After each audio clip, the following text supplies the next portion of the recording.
ज्योतिबा फुले, जिसने हिला दी दुनिया की बहुत बड़ी-बड़ी जड़ें। उसने ऐसा इतिहास रचा, सबसे पहले उसने पढ़ाई शुरू करी।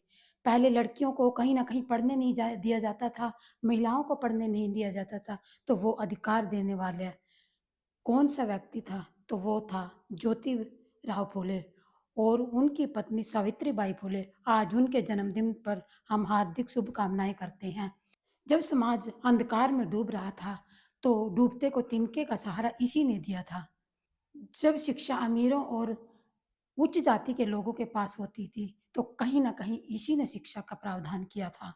सन 1827 ईस्वी में महाराष्ट्र में दुनिया की कहानी बदली, महिलाओं को शिक्षा का अधिकार दिया। आज उनके दिन पर हम हार्दिक शुभकामनाएँ करते हैं।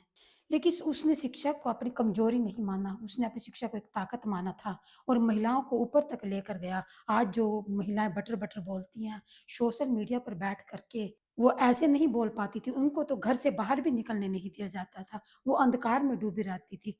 वो चूल्हे पर सिर्फ़ रोटियाँ ही बेलने पुरुष होते हैं, उसको पैर की जूती भी नहीं समझते थे, उसको घर से बाहर नहीं निकलने दिया जाता था।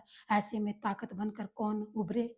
ज्योतिराव फुले और सावित्रीबाई फुले। इन इन दोनों ने इतनी ताकत दी कि आज महिलाएँ अलग-अलग सेक्टरों में ऐसी-ऐसी पोस्टों पे कार्यरत हैं कि हम कह नहीं सकते। नहीं तो महिला को सिर्फ़ 4 दीवारी के भीतर ही रहने को दिया जाता था और यह पुरुष की मानसिकता को दर्शाता है कि महिलाएँ कहीं न कहीं कमज़ोर हैं। तो ऐसा नहीं है, आज महिलाएँ बहुत से सेक्टरों में काम करती हैं।